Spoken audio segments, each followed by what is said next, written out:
आम आदमी पार्टी के राष्ट्रीय संयोजक अरविंद केजरीवाल ने हाल ही में गुजरात और पंजाब के विधानसभा उपचुनावों के परिणामों पर एक बड़ा बयान दिया है और उन्होंने इन उपचुनावों को 2027 के विधानसभा और आम चुनावों का सेमीफाइनल बताया और दावा किया कि अगर 2022 में आपकी जीत एक तूफान थी तो 2027 में बदलाव का चक्रवात आएगा जो भारतीय जनता पार्टी की नींव हिला देगा।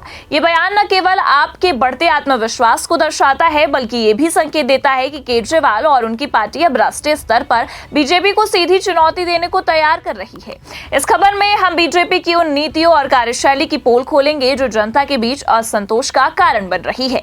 नमस्कार, मैं हूं आपके साथ प्रगति ठाकुर और आप देखना शुरू कर चुके हैं 4 PM न्यूज नेटवर्क।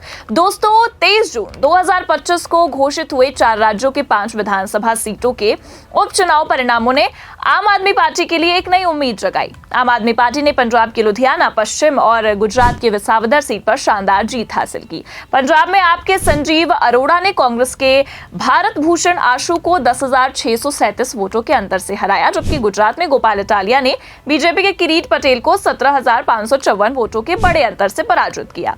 वहीं ये तथ्य इन जीतों को और भी महत्वपूर्ण बनाता है कि दोनों सीटों पर आम आदमी पार्टी ने 2022 के मुकाबले अपनी जीत के अंतर को लगभग दोगुना कर लिया। केजरीवाल ने इसे जनता का आम आदमी पार्टी के काम पर भरोसा और बीजेपी के कुशासन के खिलाफ गुस्सा बताया है।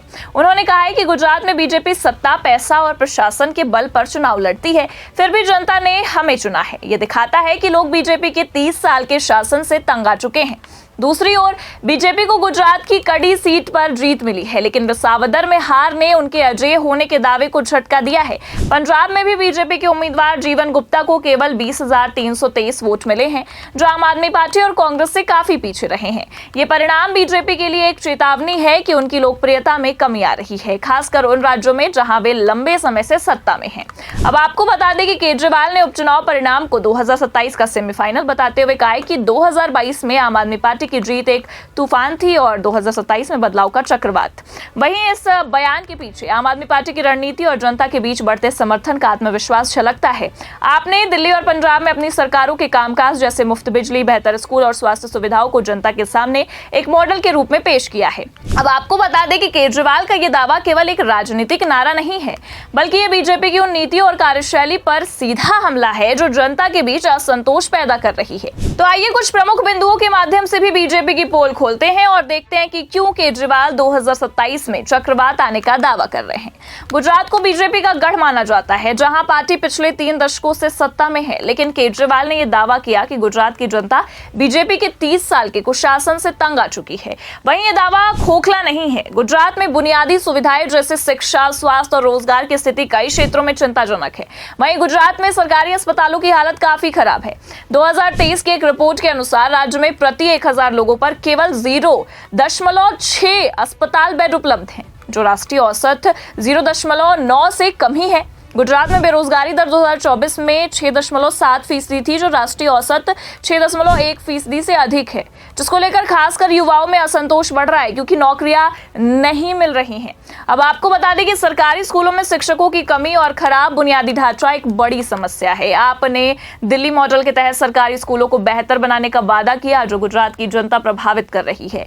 वहीं विसावदर उपचुनाव में आम आदमी पार्टी की जीत इस बात का सबूत है कि गुजरात की जनता अब बीजेपी के दावों से उब चुकी है और बदलाव चाहती है। केजरीवाल ने कहा कि जनता ने बीजेपी और कांग्रेस की साठगांठ को लेकर नकार दिया है और आपको चुना है। वहीं केजरीवाल ने यह भी आरोप लगाया है कि बीजेपी साम दाम दंड भेद की नीति अपनाकर चुनाव लड़ती है। बता दें कि आरोप बीजेपी के लिए नया नहीं है। गुजरात में 2022 के चुनाव के बाद आपके विधायक भूपेंद्र भयानी बीजेपी में शामिल हो गए थे, जिसके बाद विसावदर सीट पर उपचुनाव हुआ। केजरीवाल ने इस बार गोपाल इटालिया के लिए प्रचार करते हुए कहा कि अगर बीजेपी इटालिया को खरीद लेगी तो मैं राजनीति छोड़ दूंगा।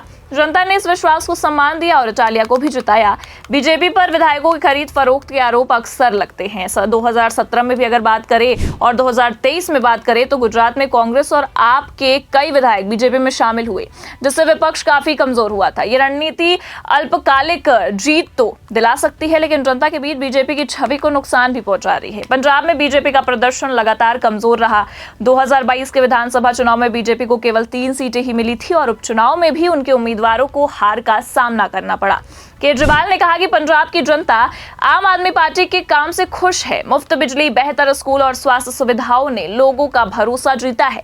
अब आपको बता दें कि पंजाब में बीजेपी में हारने के कई कारण थे, जिसमें किसान आंदोलन प्रमुख कारण है। अब 2020-21 के किसान आंदोलन ने पंजाब में बीजेपी के खिलाफ व्यापक नाराजगी भी पैदा की थी, ये आप भी जानते हैं।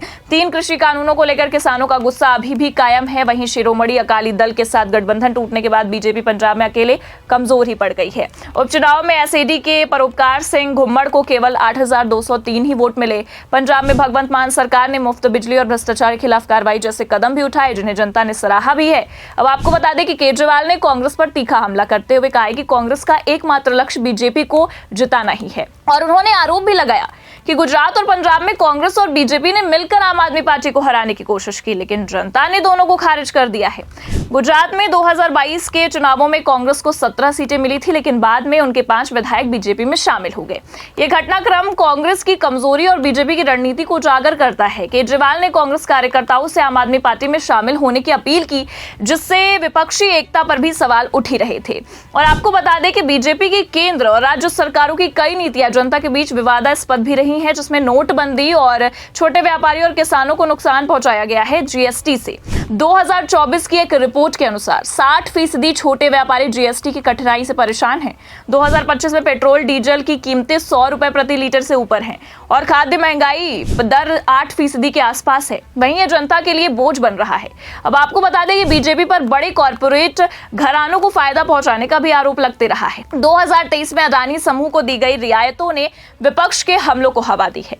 वहीं इन मुद्दों ने बीजेपी के खिलाफ जनता का गुस्सा भी बढ़ाया है, जिसका फायदा आम आदमी पार्टी जैसे विकल्पों को मिल रहा है। वहीं केजरीवाल की चक्रवात की भविष्यवाणी केवल एक बयान नहीं है, बल्कि आम आदमी पार्टी की दीर्घकालिक रणनीति का हिस्सा भी है। बता दें कि आपने मुफ्त बिजली, बेहतर स्कूल और स्वास्थ्य सुविधाओं को अपने अभियान का केंद्र बनाया। गुजरात में भी वो इसी मॉडल को लागू करने का वादा कर रहे हैं। केजरीवाल ने बीजेपी को कुशासन और भ्रष्टाचार का प्रतीक भी बताया, जिससे जनता में वैकल्पिक नेतृत्व की मांग बढ़ रही है। कांग्रेस को बीजेपी की कठपुतली बताकर आम आदमी पार्टी विपक्षी वोटों को अपने पक्ष में लाने की कोशिश कर रही है। गोपाल इटालिया जैसे स्थानीय नेताओं को आगे करके आम आदमी पार्टी गुजरात में अपनी जड़ें मजबूत कर रही है।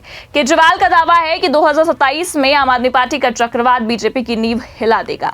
कई मायनों में तथ्यों पर आधारित है और आम आदमी पार्टी की उपचुनाव जीत पंजाब में मजबूत सरकार और गुजरात में बढ़ता समर्थन ये दर्शाता है कि पार्टी राष्ट्रीय स्तर पर उभर रही है। दूसरी ओर बीजेपी की नीतियों और रणनीतियों ने जनता के बीच असंतोष भी पैदा किया है, जो आपके लिए अवसर भी बन सकता है।